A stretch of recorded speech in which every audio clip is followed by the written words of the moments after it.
Welcome to another amazing episode of the Alumni Podcast. We have my main man from high school and middle school, actually, going way back to John Adams.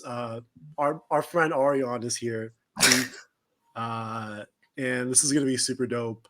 And see, you've embarked on a musical journey yourself, man, haven't you? I guess you could say that a little bit. Depends on like how technical we're getting, but yes, a little bit. All right. Maybe our guest can tell us about Tyler's musical performance on this intro track. So you can rate me to start. Let's jump into it. Go for it.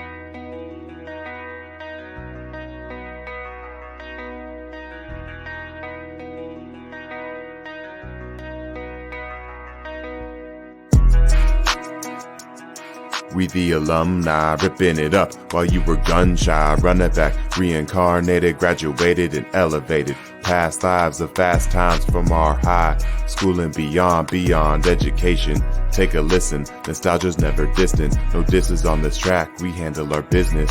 NBA, JD, DPT, we got the stack. Hey Jim, it's time to bring our classmates back.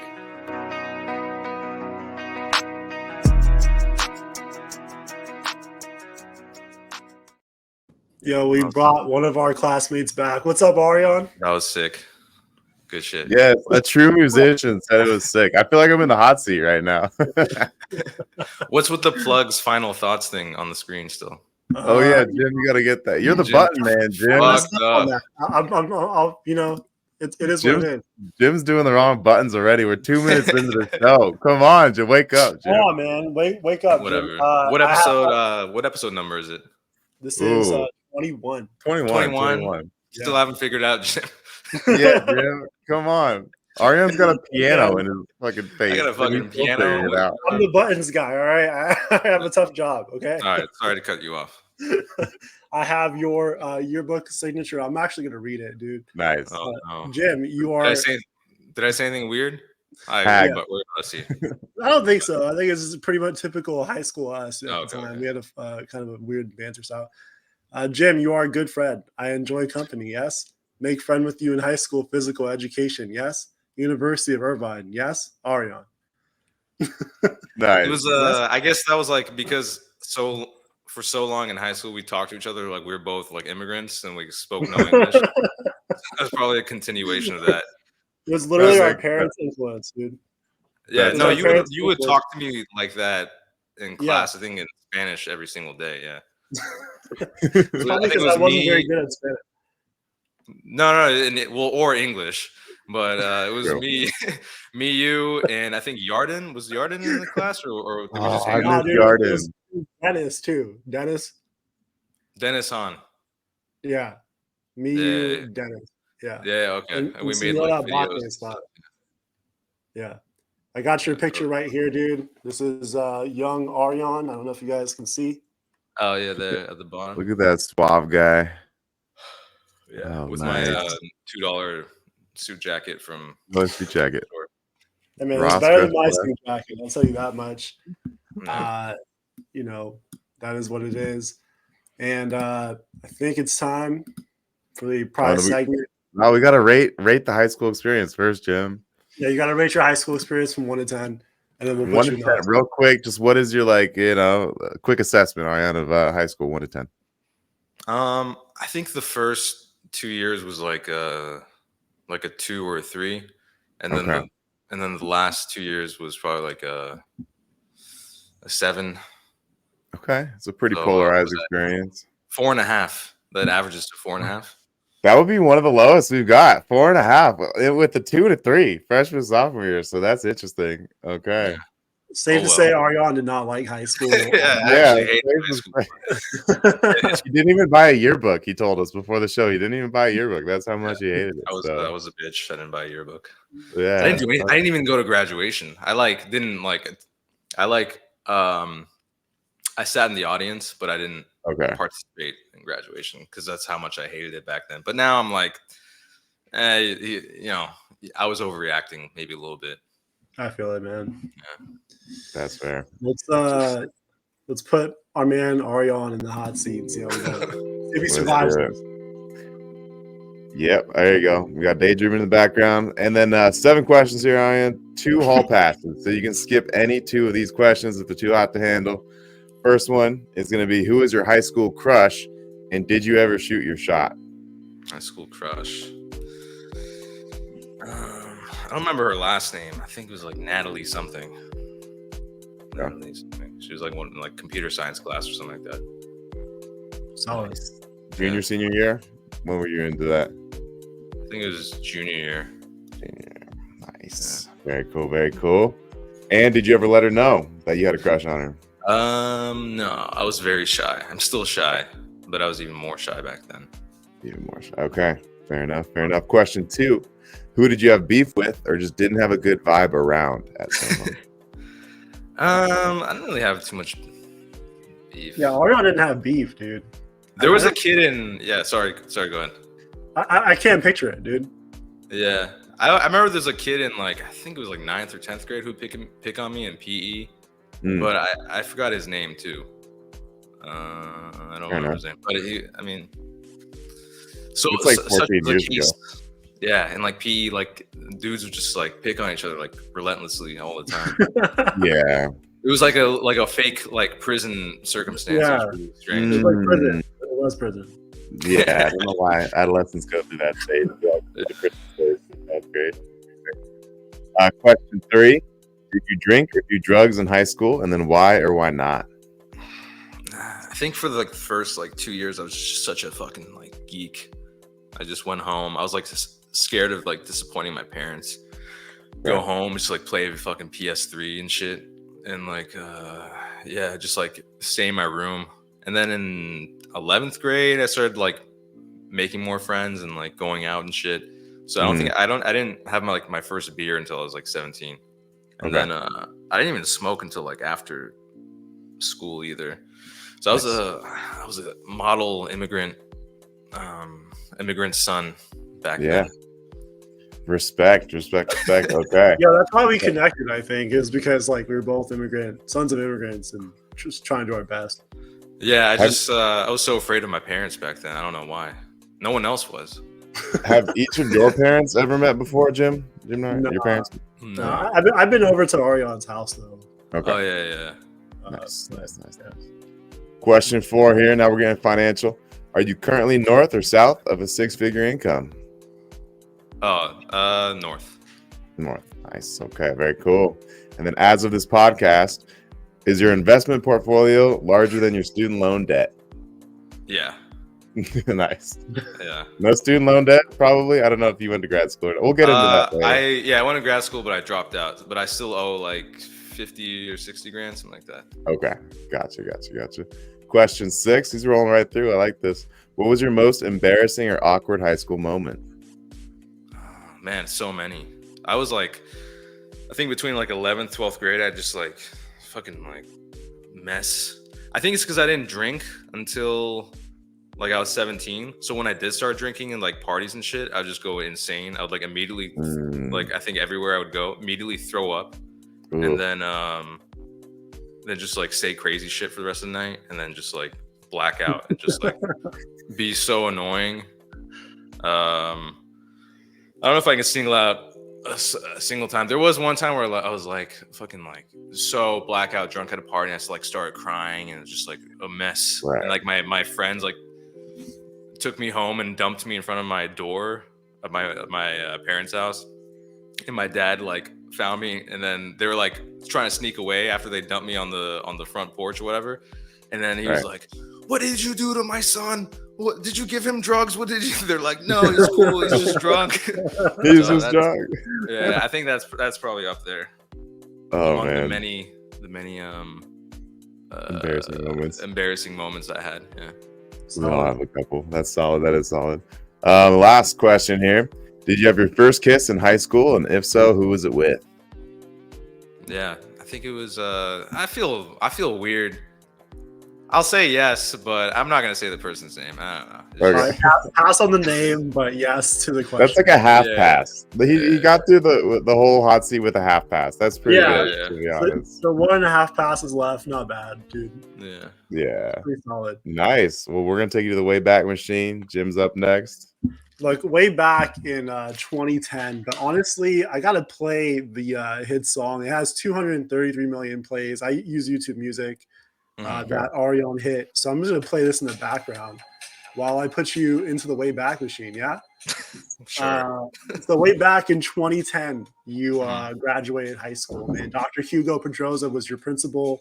You did not attend graduation. You did not want to, but you did sit in the bleachers and you watched us. And that's pretty cool. I didn't know that until now. But you know, you graduate high school, you go to grad night or you don't. And the next morning you wake up and you're a high school graduate. Okay. And once you're a high school graduate, you don't really see Tyler or Jim very much anymore. But you know what? We had a class together at SMC. So we did see each other for a bit. Oh yeah, what class was that? Sorry we took like Middle Eastern politics or something. Okay. Wow. Which is very typical. Well, how fitting, yeah. That's crazy. Dude. And then I think we both killed that class, but you know, whatever. It's super easy for us, yeah. Yeah, and then you go off into the world and then you start chasing your path. And a lot of people have shared their stories on here. And I'm gonna ask you the same question I asked everyone else. Is from that moment where you graduated high school until the moment you got into this seat right here. Tell us your story. Oh, yeah. I mean, I feel like I had a typical senior year kind of like, oh, what the hell am I going to do afterwards? Whatever type of experience that a lot of us had. And I had no idea what I was going to do. So I just chose economics or business or some fucking vague bullshit like that. And I opted to go to SMC for like 2 years, and then I transferred to Santa Barbara, UCSB, and then I switched majors to film studies, just because I was like, I'm not gonna do econ. This is I'm not good at fucking calculus and graphs and shit. So I did film studies, and I still didn't even go to class. I just like watched movies at home and just wrote essays about them, and then worked on music. And then of course you leave college and there's no fucking jobs for your degree because it's a bullshit degree. So I just was doing odd jobs from like Craigslist. I like worked for like, you know, guys doing like gray area, like reselling on eBay and shit. Mm-hmm. So a lot of like selling like vitamins and stuff that had already been opened and then like resealed, like just things like beyond your worst nightmares. And then just kept doing that. And then I moved to Texas for like a year and worked at my cousin's medical practice there, and like worked as a medical assistant. And I was like, oh, let me do medicine because it's the fucking way out, you know. So I was like a medical assistant. Then I was an EMT. And then I got into grad school to be a physician assistant. And I did that for a year until one of my songs went viral on TikTok. And then that provided me enough like income to drop out and stuff. But yeah, during that whole time, I just did music on the side as a hobby. Didn't really think it was going to lead anywhere because it 99.9% of the time does not. It's just a waste of time. Yeah. So I just did it as a hobby and just kept up with it until it hit one day, and then that was like 3-4 years ago, and I've just been doing it like full time since then. Writing music, producing music, playing fucking shows, festivals, whatever. And yeah, I'm a full-time producer, musician guy now. So I don't know, it worked out for me. Dude, that's sick, man. I gotta go back, man. I do know you from high school. I remember. I think we were good friends at that point, and I remember you used to make music. I remember you showed me some sort of SoundCloud or like Bandcamp page that you had. Oh, okay. You were making like some songs all the way back then. So that process started early, right? Yeah, I think I started like uploading music onto the internet like 2011-ish, 2010. And I always did music as a kid, you know, played in orchestra. Did you guys play in orchestra or anything like that? No, choir. We did a band. Choir. I got all the pussy in choir, guys. You guys did you guys both do choir? Really? Yeah, we both did. Yeah. Wow. We did, yeah. Miss Blanchard. It's my Okay. shout out. Shout out. Shout out to Blanchard. Yeah. I mean, maybe I could maybe see Tyler. I mean, because Tyler did the song, so it's Hey, there you go. easier Still got pill the to chops swallow for right me. here. That's Yeah. right. But Jim is a surprising, Yeah. I don't know. I have no experience. surprising history. Jim couldn't even But speak I English. think Tyler did sports, right? Tyler, you played. Yeah, I was a sport guy. Ice hockey mostly, but little wrestling in high school as well. Okay. Oh, nice. Yeah. And then I don't know what Jim just watched basketball from home, I think. He imagined he was on the Clippers every Yeah. night. Oh, That's yeah. what he did. Oh yeah, Jim was a Clippers fan before like Yeah. the Clippers were good or something. Yeah. I don't know if Right. I don't know if they're good now, but No, dude. We just lost Paul George. It's pretty bad. oh okay. Yeah. Paul George, isn't that like an old player? Yeah, he's like old. He's our age, dude. I don't know if you should call him I old. mean, Yeah, we are up Old. there, man. Like, he's Are a you couple years 32 old. now, Aryan? How old are you? Mhm. 31? 32. Yeah. 30, I think. Yeah. 32. Yeah, 32. Dude, we both watched a lot of soccer growing up too. Yeah. But okay, so you started back then making music, and we got to chase your musical path. I'm super curious about it. Okay, Sure. and then like in college, you kept that up. Like, how often would you make new music? I mean, every day I didn't actually go to class, so I'll just stay home and try to make beats and try to like write actual songs and sing and whatever. So that song, "The Perfect Girl," that blew up, whatever.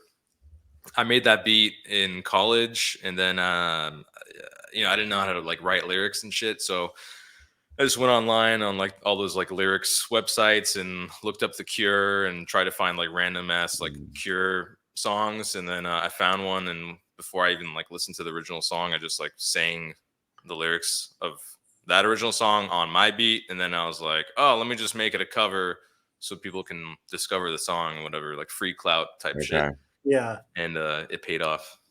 yeah, that's Yeah. solid. I think that's how it got discovered, and then over time it just like made its way to the right people, and then they used it for videos on TikTok, and then that's when it all blew up. What's going through your mind when you see those numbers kind of go up and you're like, I'm getting discovered? Like from nothing to that, like what is actually happening in your brain? Yeah, it's probably like one of the best feelings ever. Is there any anxiety, or is it mostly just positive stuff? In the beginning I was a little anxious because the song uses the lyrics from The Cure, so I was like, I don't know how this is gonna pan out like legally, Right. if the song is gonna get pulled, whatever. But by the time that happened, I started getting all these like emails and phone calls from like record labels like Warner, Yeah. Sony, Universal, whatever. And and then I got a lawyer, and from then like they kind of figured out all that shit, and they're Right. like they sent the song to Robert Smith from The Cure, and they're like, oh, as long as he likes the song, then like So he cleared it. he cleared it, and it was cool. So and now it's just Wow. totally cool. But yeah, when it was blowing up and shit, I was still in grad school to be a PA. I was doing clinical rotations. So I was like doing like ear, nose, and throat surgery. I did OBGYN, and then so I was like doing all those things. So I would still have to like go to work every day at like 5, 6 in the morning, and like study and shit while that was all blowing up. And it was cool that it was blowing up around that time, because it was around that time that I was getting really tired of doing that whole grind. Right. Like, Right. it kind of saved my ass a little bit.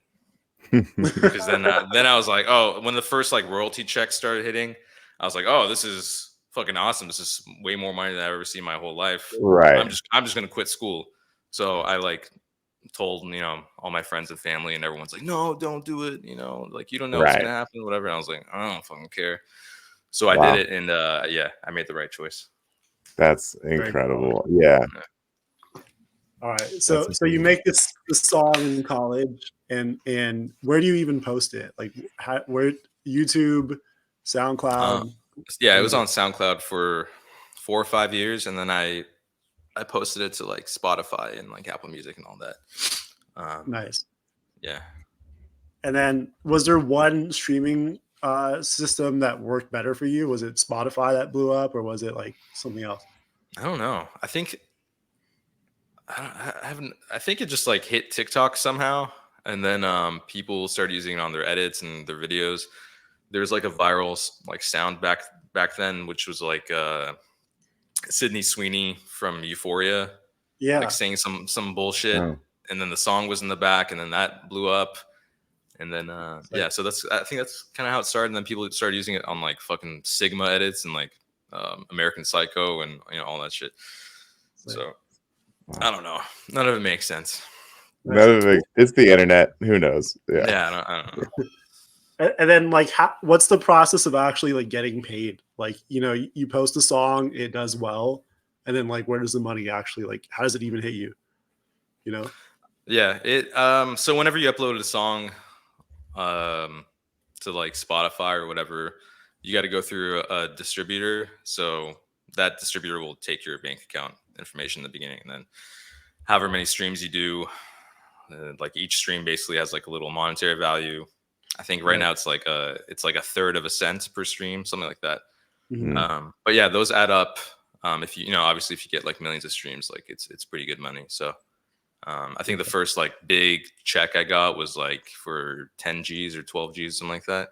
And when I saw that, and that's how much a monthly check would have been for the job I was trying to get by going to grad school. Right. So like once I saw that, I was like, oh, if I can just make that same money just sitting on my ass, and making music, which I've been doing anyway, I'm gonna just do that. Like, so, I could stop looking at people's ears, noses, and throats, and I can just. I was doing like 10 or 20 pap smears a day at one point, and I was like, I'm cool, never doing this again. So like on January 1st or something, I quit, sent my school emails like, yeah, I'm not coming back. Dude, your story, if you wrote a book, it should be pap smears to Coachella, dude. Yeah, that'd be legit, man. That'd be legit. I'll consider it, sure. When you title your book, man, Yeah, you can ghostwrite it. I'll just sign off. Just make up whatever you want. I'll take it. That's really sick story, but okay, so you go viral and the song hits, and I see it on TikTok even, and I'm like, okay, this artist is cool. Let me click on him. And I'm like, wait a second.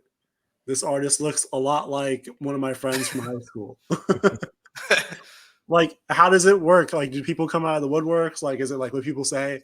Or what is it? How does that go? You mean like people that I know from back in the day? Yeah. I mean, not too many people I know from back in the day have, like, ever really hit me up, or I feel like most people don't even know about, what happened to me or whatever. Okay. But like, I mean, the people that I kind of hung out with in high school all know, and like we've, talked about shit since then. Right. But no one's ever like hit me up out of the blue that I barely knew. So yeah, I don't know. Dude, that's pretty awesome, because when I added you, you recognized me immediately. Well, duh. Dude, like, but I'm saying, like, you could have had amnesia, dude. Like, you just, Yeah, who's this gym guy? It's like, who's this gym guy, man? Like, what the hell's this problem? No, I always liked you because you're just so silly. Like, you're just one of the silliest guys. Yeah. From Samo, and just like always like anytime any interaction I had with you was just like so dumb and just like so funny that I couldn't forget you. And you're just like so so sweet to me all the time. So yeah. Yeah, man, for sure, dude. We were great friends back then, dude. And we had a mutual friend, Mark Youssef. Remember Mark? Oh yeah, I love Mark. Yeah, dude. I have no idea what happened to Mark, but I hope he's doing good. Yeah, man. He passed away not too long ago, dude. But 2 years ago? About 2 years ago, yeah. Oh man, I'm so sorry. One of the funniest interactions we've had is we were walking to class, and you asked him like, "What class do you have next?" And then like we were just joking because we're all Middle Eastern. He was like Al Jabra, and then we started calling him El Jabra every day. So mean. It was like hilarious to me. And we were just like, that was the start of our friendship, pretty much. I think you were born here, right? I was born here. I think he had more of it like in Arabic influence on his language. He wasn't born. He was born in Egypt, right? I don't remember. I don't know, because he said he had the like Arab guy, like talk fast kind of thing. Yeah. He talks so fast, whether it's Yeah. I mean, in English, he was talking very fast. So, Dude, exactly. Right. man, I can't believe. I mean, I every now and then I'll see someone who like passed away from school Yeah. or from Santa Monica, or whatever, and I'm just like, can't believe it. But yeah, I mean, damn. Yeah. Sorry, Mark. Yeah, man. Rest in peace, for real. Yeah. But then, so back to your story. All right. So you drop out of PA school, and then what's the next step? Like, how do you navigate this new like musical career that you have? Like, you know. Yeah. It was fucking hard in the beginning because it was just like such a huge shift. Like lifestyle wise, money wise, just like future like aspirations, and like all of a sudden I had to like think about like not being a flop, and like keeping shit going, and making sure I don't like squander the opportunities and the money and all that stuff that like it just. So it was a lot to handle in the beginning, but I got used to it over time. And then I mean today I'm having the fucking time of my life, like every single day. Like I don't know. There's truly no better life than the one I get to live. And I'm very, very grateful for it. And I think about it all the time, like multiple times a day. I'm just like, wow, this is fucking amazing. So how did the transition into live shows and touring go? I mean, some people can be great artists. Like, for instance, my favorite artist is Frank Ocean, but I genuinely think that he hates any kind of live performance, and he tends to drop out. He actually dropped out at Coachella when I was there. So I think he's so introverted. He has this art form that he likes, but to be famous, I think is so antithesis to what he wants to do. I don't know. Did you have that struggle as well? It's like you like working in the cave and producing, but on stage is different, or do you embrace the limelight? Like, what is your take on that? I mean, I'm kind of like him. I love writing music. I love producing music, but not that I don't enjoy performing, but it's just not what I feel like. It's not what I was like built to do. So it's like me trying to like learn that whole thing, and it's an entirely different skill set. And yeah, it was rough. Like the first 10 shows or so were like so fucking bad, and just like learning how to fucking perform on a stage, and like setting up all the gear, and just all the like the logistics side was like so difficult. And I just ate shit. Like I feel like the first 10 shows I ever played, like the fucking like 9 of them, I just ate shit like crazy. Right. But now it's a lot better, and it's a little easier. And yeah, I don't really get nervous on stage or anything like that. It's just like, I don't know. It's just hard. And I really admire like actual musicians, because I feel like I'm not like an actual musician. I'm just like a producer type of guy.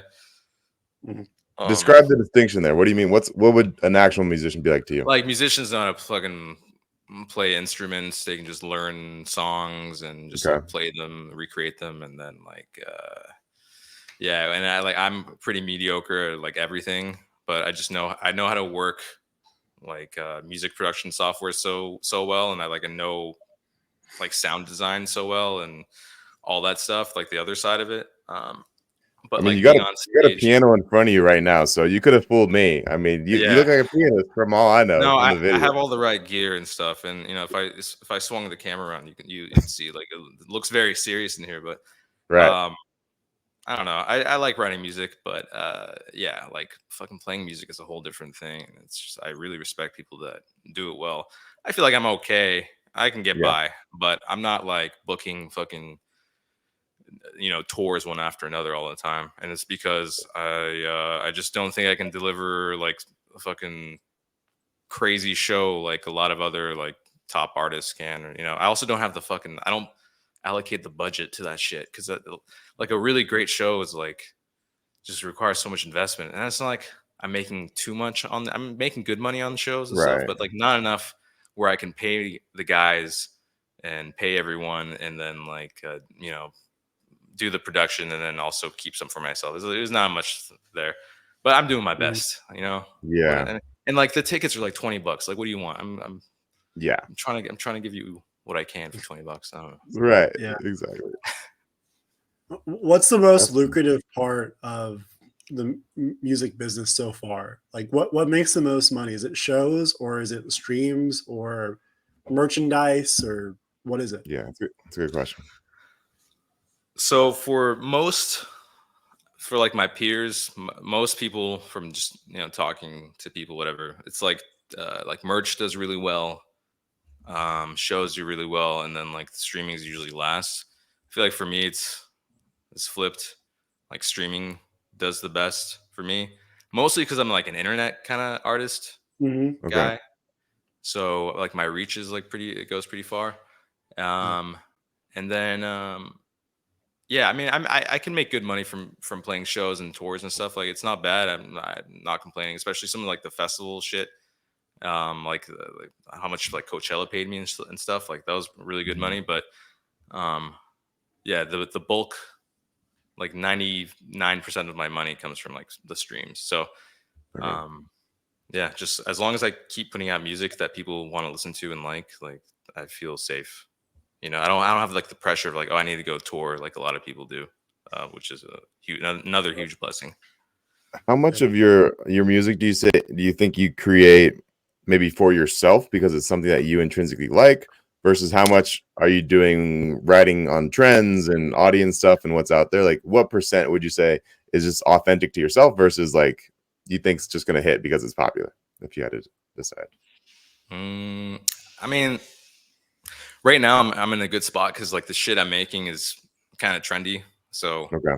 I get best of both worlds. So I feel like whatever I make, I mean, ultimately make it for myself, but I at the same time feel confident that it's going to do well and people are going to receive it and enjoy it and stream it and whatever. But yeah, here and there I'll make a song and like tweak it to fit what I know already works. Like I'll see like what like my top stream songs are, and then like I'll try like recreate elements of those songs and like new songs. So there's a bit of that. But then I also make songs that are just for me that I really like, and then they'll totally like flop in relation to the more successful tracks. Okay. Do you have like a core audience now? Like after, yeah. Nice. And those are like your biggest supporters, basically. Like when you drop something. It's people that go to the shows and buy all the merch and like leave comments, like shit online, like that. Those are people that just like the ride or dies, like no matter what. And then I have just like the fringe ones who they just know one song or whatever, and they just like that one song. Yeah.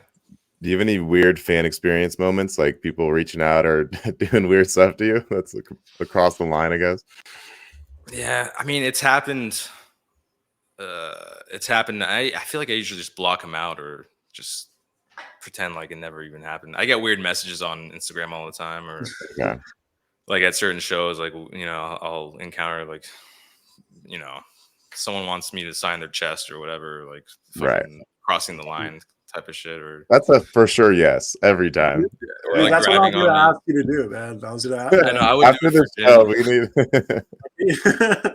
Are you saying it's a no, bro?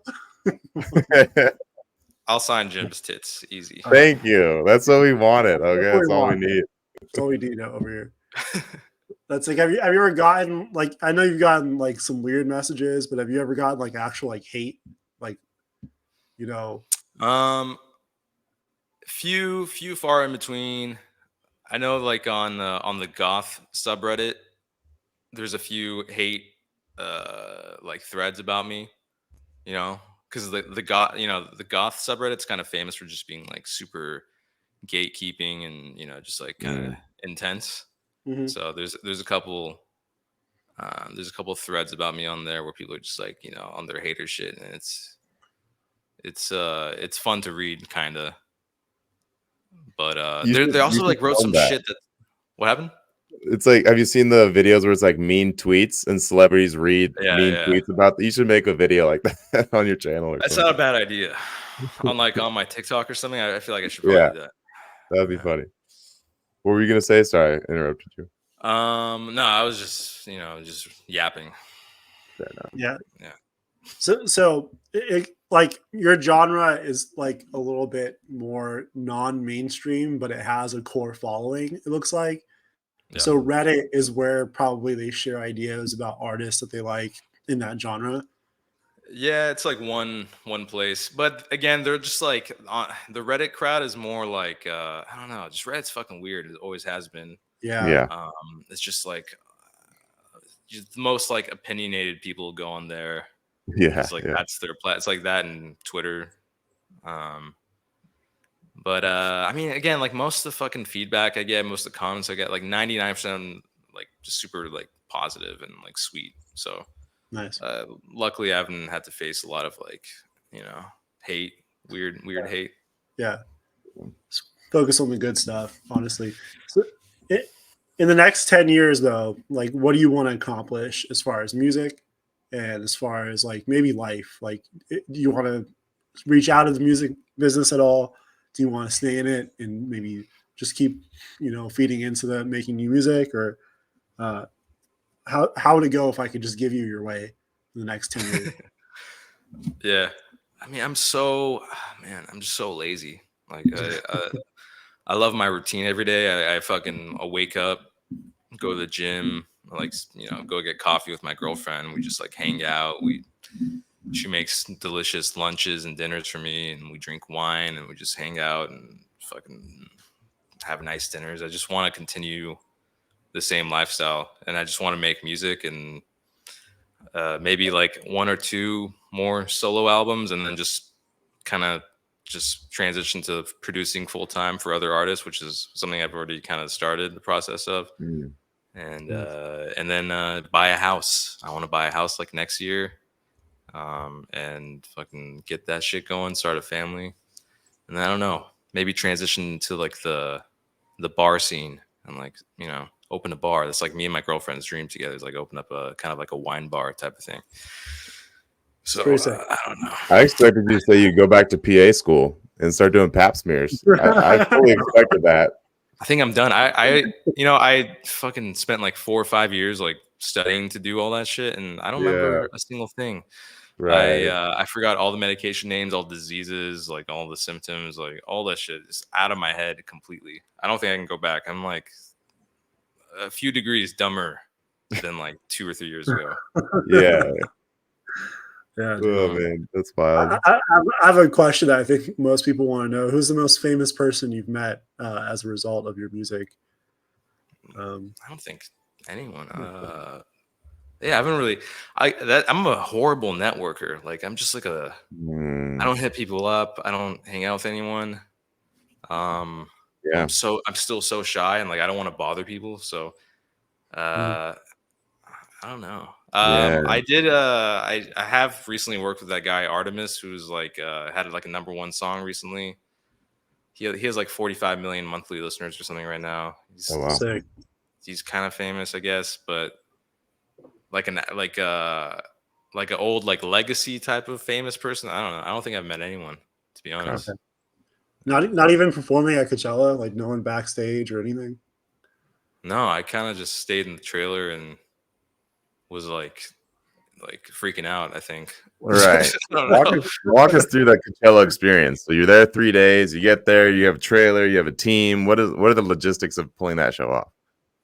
I only went one time as like a fan on like, so it's like 2 weekends, and I think of the 6 possible days you can be there, I think I only went like once or twice. It's so insane. Like being there is crazy, and it's just like so crowded, and it's you just feel like you're a fucking like cattle, I think, when you're there. But the day you perform, like you get your own trailer, and like you get like more like special treatment. Like they take you on like those golf carts and shit, and like shuttle you back and forth, and it's a little different. It's a little nicer. Nice. But yeah, I just like hung out in the trailer and just waited to play the show and got like wasted. The first weekend we played, I was like just so nervous and just didn't want to fuck up. So I don't think I drank anything. I was just like super nervous, and then like I don't know, I just felt like really stiff, and it was okay. It was like a decent kind of show. And then weekend 2, I just got just crazy drunk that whole day, And I feel like we played so much better, and I was just way more loose, and I fucking jumped in the crowd and shit, and it was just like Nice. it was way more fun. Yeah. Yeah, once the nerves like melted away. So weekend 2 was great, and yeah, it was a dope, super nice, cool experience, and it was a dream come true. I don't know, it's like every artist wants to play Coachella, and Right. it's as sick as you imagine. Dude, that's awesome, man. I can't imagine. Yeah. I think T, if you want to try the job deep dive on Aryan, I think it would be interesting, very interesting. Yeah, he did a lot of it. So I like to kind of take you through like a day in the life. So you've already kind of been over the routine, I suppose, but yeah, the whole purpose of this segment is for the audience, people out there trying to maybe follow in your footsteps or pursue music in some respect. You know, what is that kind of the behind the scenes? If you had to peel back the curtain, what does that look like? So you wake up, how much, like you said, time is dedicated to writing, how much is dedicated to networking, what are your kind of day-to-days, and what are the to-do lists that you have to go through as an artist here, musician? So I don't know. Most of my shit's on autopilot now. Like I've had a manager for a few years now who also went to SAMO. He's like a long time like family friend, family friend, whatever. He's like an older brother kind of thing. Nice. So his name is Miguel. I think he graduated 2007. He was like my sister's best friend from back then. Okay. But anyway, so he's my manager. He kind of handles all like the kind of art direction and just like setting up meetings and whatever I need. Basically, he like handles that. And then I also have a business manager who handles all like the more like money, logistics kind of things, like paying people, all that shit, and like running it in like because at some point you kind of have to run it like a company. So you need someone like that to do all of your taxes or whatever. So I feel like that's like a huge chunk, just kind of like on autopilot, just pay people to do that stuff for me. So because I'm such a procrastinator and I'm so lazy and I just don't care. And I like don't barely pay attention. Like I don't have that mind. Like I don't have like a good, shrewd businessman kind of mind. That's my question, though. So you hear all the time about artists getting scammed. Like Mike Tyson lost $200 million in his career or something. How do you vet the people you have in your inner circle, and what's a good process for making sure that's not happening to you at all? I wish there was a good way, but it's kind of just like you take recommendations from people you trust and hope it works out, and then if they fuck up, you let them go, whatever. But knock on wood, I haven't had anyone fuck me over yet. I don't know. Could happen. You never know. Not yet. But I mean, I don't know. Jim's a lawyer, so he can get after him. Oh, hell yeah. He'll get him in court for you. I might need Jim in the future. Who knows? What kind of law do you do? I do all injury type of stuff mostly, but I also do some contract stuff too. So if you get hit by a car, then he's your man. Either one. I have I got like an entertainment lawyer kind of guy. I got like an agent for like the shows and stuff. So all that stuff's kind of taken care of. Thank God for me. Yeah. And then I just kind of write music now, like whenever I feel like it, whenever I feel comfy or inspired or whatever. Smoke some weed, take some edibles, and then I'll work for like 4 or 5 hours, like middle of the night, and then rest of the day I just kind of vibe and do whatever I want, which is great. But before then, it wasn't like that, and for most people, that's not the experience. I've been doing this for like 14, 15 years now, and it's only been this way for like the last 2 or 3 years. Okay. Yeah. Otherwise, it's just you just working normal ass jobs all the time. You make music when you can. Right. You put it out, and then you kind of just forget about it because it's kind of what you got to do. You just got to have multiple hustles at once and hope that the creative one hits. Right. Okay. That makes sense. That makes sense. That was pretty solid. That's the end of the job deep dive. Let's jump into our favorite memory of Aryan growing up. T, why don't you start off? Man, I don't remember too much. My favorite memory is right now making a new memory with this dude that's got a piano, the first piano on the podcast. So I gotta respect that, man. But you two go farther back than I recall, so it might have to be you on this. I just remember, if I can interrupt, I don't think me and Tyler spoke a whole lot. I think we had a couple classes. Right. I just remember him being like a nice, quiet kid, like one who wasn't fucking like breaking my balls all the time, just like super sweet. And so yeah, when I heard that you guys teamed up, I was like, oh cool, like just like two nice sweet guys from school, like that I don't have any bad memories of. So you know, it's great. I feel like that's the case for everyone. Yeah, everyone you interview, I'm sure. Sorry, I keep fucking talking when you talk. Dude, it's typical of two Middle Eastern guys in the same place. We're gonna talk over each other. It's gonna happen. All right. Yeah. we're not shouting at the top of our lungs. We need a feature where we can mute each other's mics, Jim. That would be awesome. They need to build that into StreamYard like now. Guess, dude. But realistically, like me and Tyler have no enemies from high school. So we're the perfect people for this, I think. Versus if other people did it might be more clicky, or it might not work as well. But we want to literally talk to everybody, so that's the thing. My favorite memories from you are, damn, there's a lot, dude. We filmed the Spanish project at your house for like 2-3 weekends in a row, and we did really well. And then like it was about like Guatemala, and I think some people from like Guatemala actually added me on Facebook, and they're like, we saw your video, it was really great. How'd you know so much about Guatemala? And I was like, literally, like, Aryan, dude, Aryan, you somehow found a way to put up a green screen. You edited the video, you filmed the video, you hosted us. And not only did you like edit the video, you edited it in like an hour, dude. And I'm not gonna lie, it was solid, dude. For a high school like Spanish project, we had a green screen in the background, dude. It was good. It was on YouTube for like 10 years, and I took it down because I rewatched it. And I was like, I don't know, it was in the midst of like everyone getting canceled and shit. I was like, I don't know, this like tiptoes the line sometimes. Yeah. Not that we were saying anything, but some of the characters we had were a little unsavory, I think. Yeah. And you were wearing like a costume, like Halloween, like party city, like Arab costume type thing.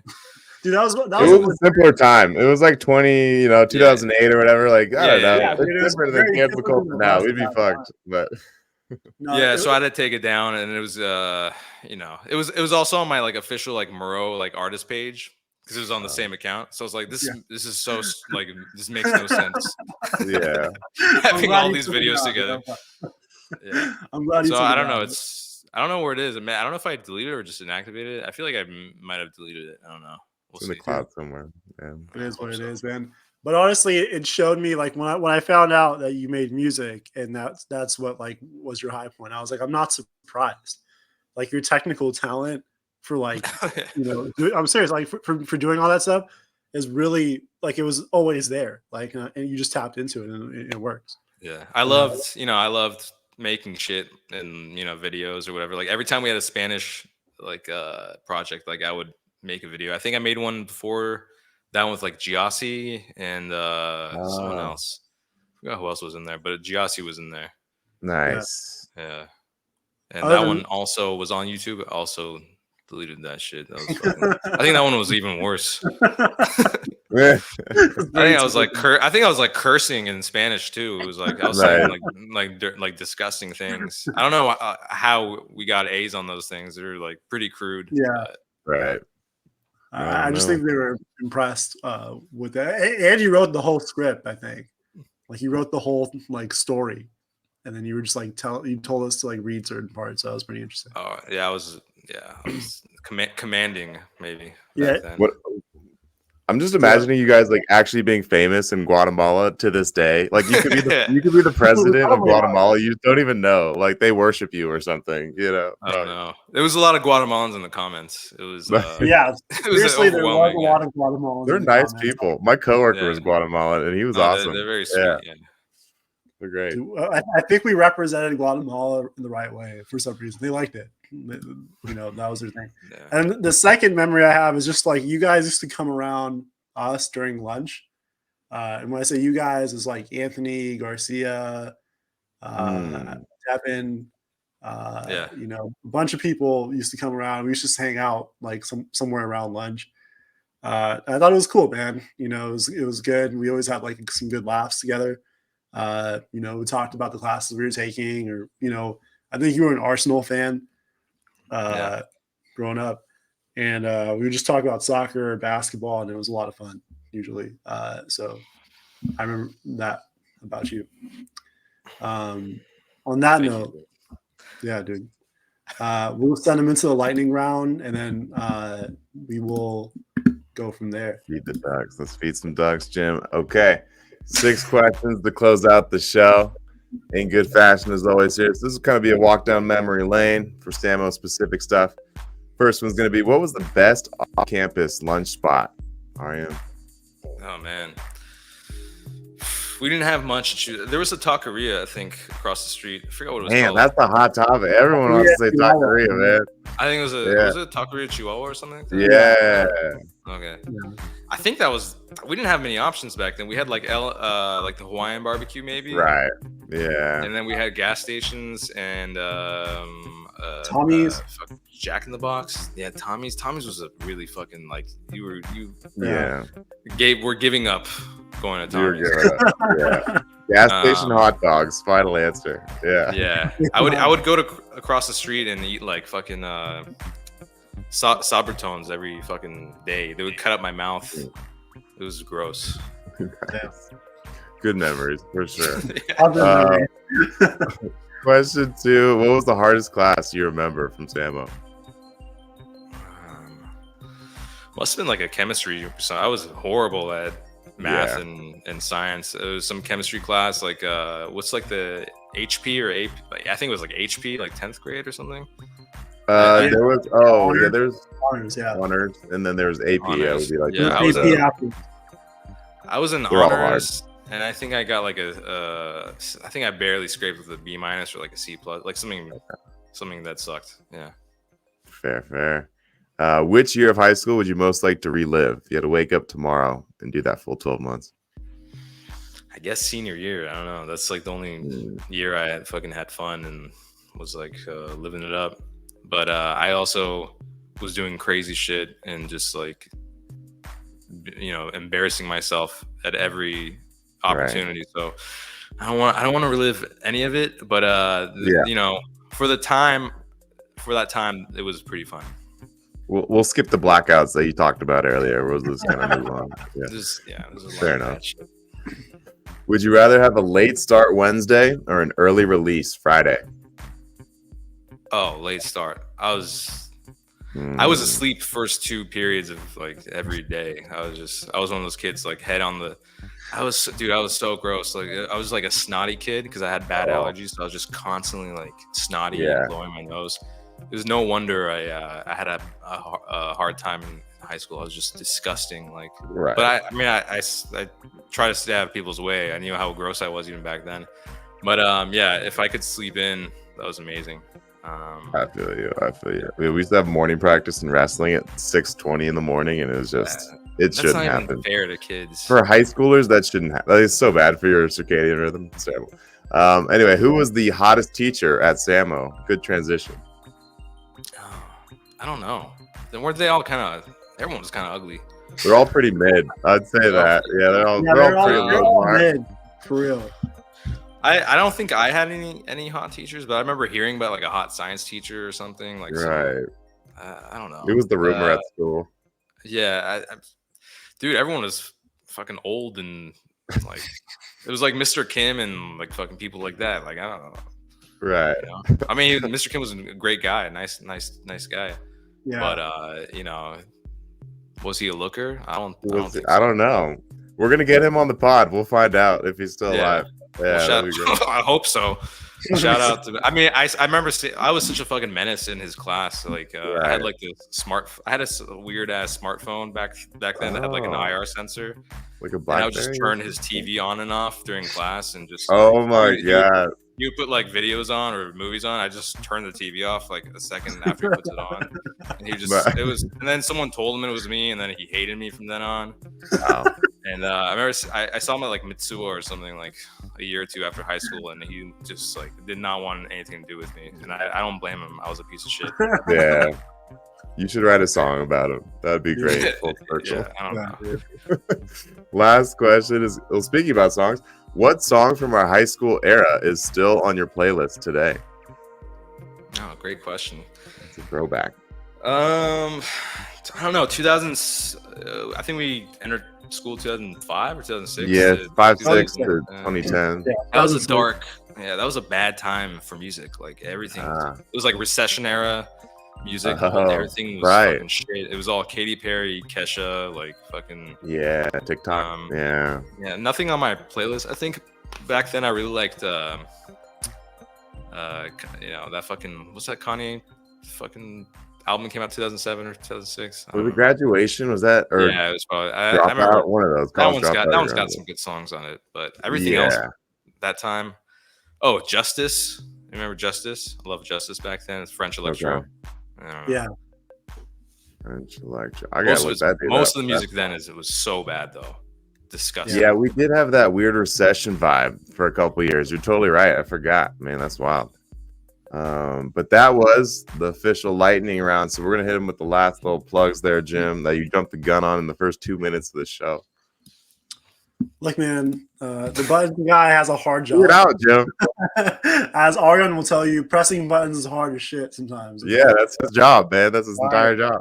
Before we get into the plugs, actually, you have a keyboard in front of you. Are you able to play us anything? No.